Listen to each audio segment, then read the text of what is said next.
Pag-usapan natin ngayon yung mga bawal kay Facebook, lalo na sa Reels natin.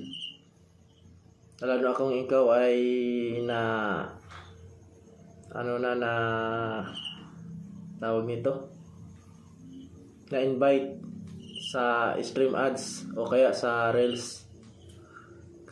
Kaya habang maaga pa mga idol, iwasan nyo na yung mga bawal.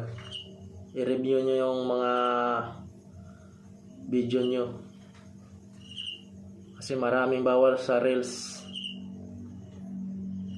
Sa akin, na-review ko na, ang dami ko nang pinagbubura sa akin.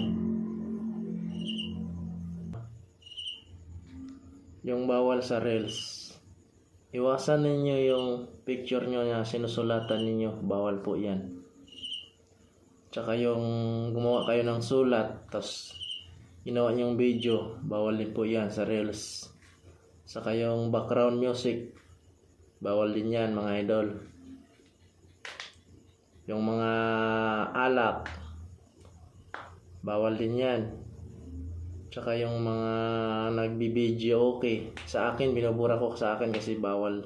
Napanood ko rin sa mga vlogs kasi nagre-review din ako. Marami pong bawal sa Reels.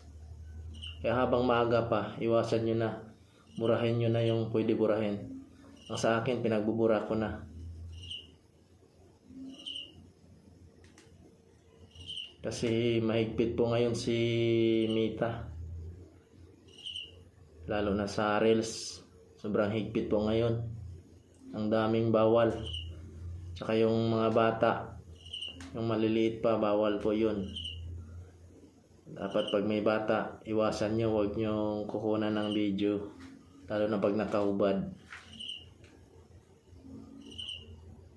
Kung i-review nyo yung mga video nyo mga idol, burahin nyo na.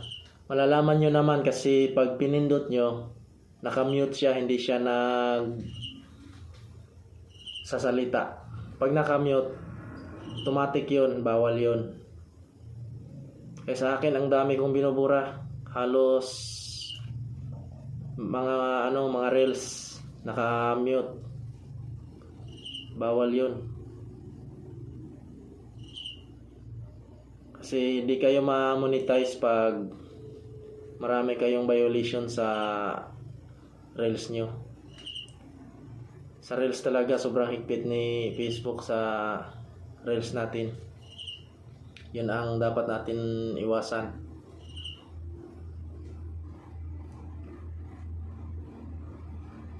Sana makatulong to sa inyo yung video na to.